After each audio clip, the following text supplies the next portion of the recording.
अरमान, morning. सबसे पहले तो बताइए कौन कौन से नंबर्स आए हैं, कैसे रहे हैं? जी गुड मॉर्निंग। कई सारे नतीजे आते हुए दिखे हैं, जिसमें सबसे पहले अगर आप बात करें टाटा मोटर्स की, तो यहाँ पर आपको नतीजे अगर आप देखें कि ज़्यादातर अगर आपको रेवेन्यू जो हमारा अनुमान था उससे थोड़े कमज़ोर है, बाकी अगर सारे पैमानों पर जो हमारा अनुमान था उससे और बेहतर ही आते हुए दिखे हैं। आय लगभग 32% बढ़कर आई है। एडजस्टेड मार्जिन्स की बात करें 7.8% से इंप्रूव होकर 13% पर आते हुए दिखे हैं, जो कि अनुमान 12.6% का था। कंपनी को घाटा था और घाटे से कंपनी मुनाफे में आती हुई दिखी है। अनुमान भी मुनाफे में आने का था, मुनाफा 3,400 करोड़ का था कि कंपनी उतना मुनाफा करेगी। लगभग 3,764 करोड़ का जो है, लगभग 65 करोड़ के आसपास का कंपनी मुनाफा करती हुई दिखी है। जेएलआर में अगर आप देखें तो वहां पर भी फ्री कैश फ्लो कंपेरेटिवली आपको काफी बढ़िया लग रहा है। कॉनकॉर यहाँ पर अगर आप देखें तो अनुमान से बेहतर नतीजे हैं। आय 10% बढ़कर आई है। मार्जिन्स 25.5% से कम होकर 25% पर आते हुए दिखे हैं, पर अनुमान अगर आप देखें तो अनुमान 21.4% का था, तो उस हिसाब से मार्जिन्स में भी अच्छा खासा बीट आता हुआ दिखा है और मुनाफे में भी आपको 21% के आसपास का उछाल दिखेगा। गुजरात गैस, यहाँ पर अनुमान से बेहतर नतीजे हैं। आय लगभग 1.7% के आसपास बढ़कर आई है।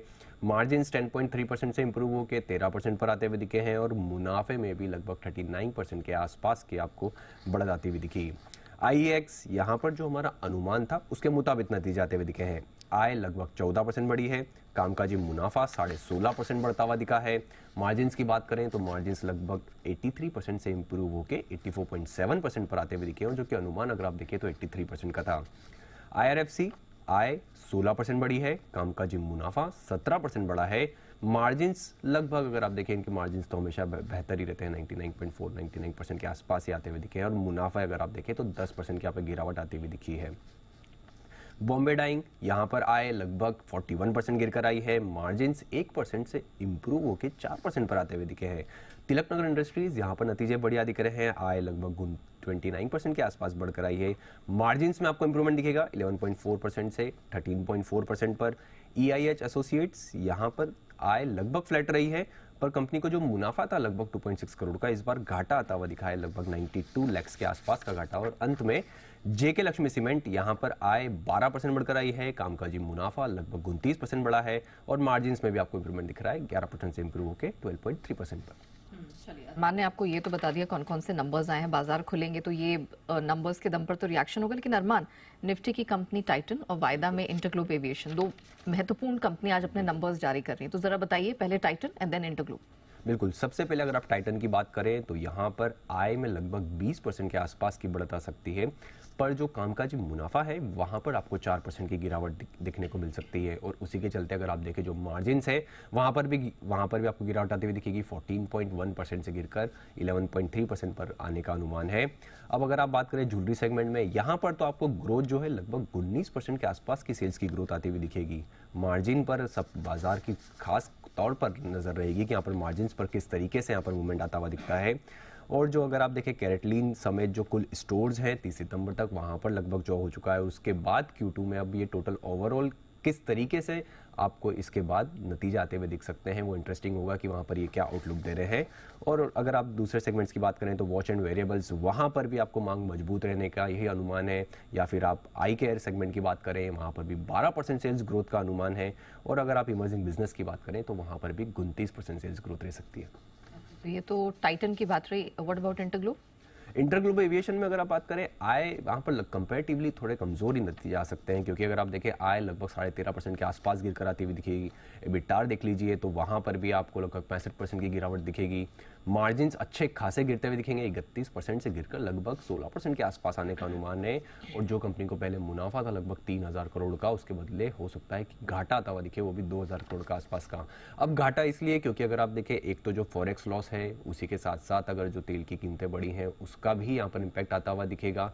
और जो एयर फेयर्स हैं वो भी कम होते हुए दिखे हैं। तो इन सभी पैमानों को अगर आप देखें तो इसलिए कंपनी को यहाँ पर मार्जिन्स में बड़ी गिरावट है और उसी के साथ साथ कंपनी को घाटा हो सकता है। हालांकि अगर आप देखें कि पैसेंजर लोड फैक्टर है, वहां पर भी आपको लगभग कंपैरेटिवली अगर आप देखें थोड़ी गिरावट आती हुई दिखेगी, हो सकता है वो 84% के आसपास आता हुआ दिखे। ओके, चलिए, तो इंटरग्लोब एविएशन कुछ घाटे की संभावना यहाँ जरूर है। और टाइटन के केस में हम ऑफ कोर्स Q2 अपडेट तो दमदार रहा है, लेकिन उनके मार्जिन्स पर बाजार की नजर रहेगी।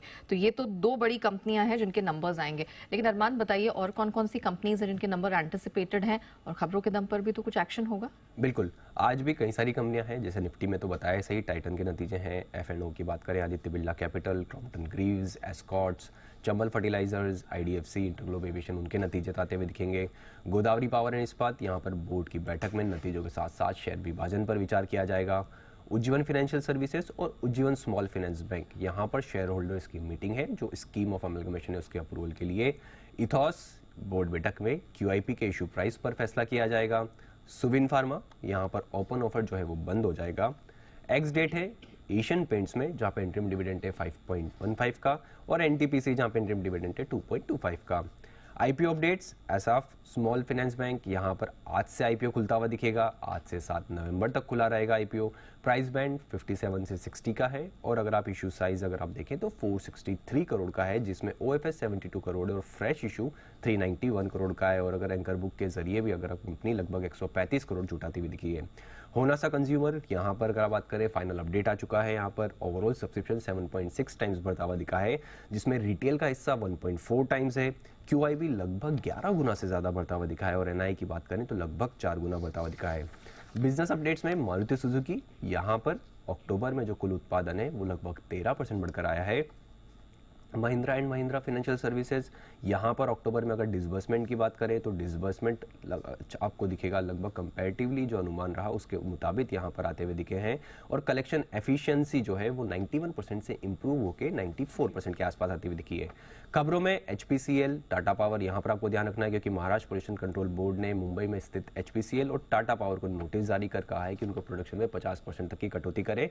लुपिन USA से एक दवा है उसकी लॉन्च इन्होंने किया है। अतुल लिमिटेड 7 नवंबर को बोर्ड बैठक में बायबैक पर विचार किया जाएगा। अनुपम रसायन 7 नवंबर को यहाँ पर भी नतीजों के साथ साथ फंड जुटाने पर विचार किया जाएगा। NBCC इंडिया, लगातार ऑर्डर विन मिल रहे हैं, यहाँ पर भी सब्सिडरी को अगर आप देखें कुल 212 करोड़ के ऑर्डर मिले हैं। और अंत में बल्क या ब्लॉक डील्स की बात करें, Minda Corp, Kotak Mahindra Life Insurance ने यहाँ पर लगभग 14 लाख के आसपास शेयर्स खरीदे।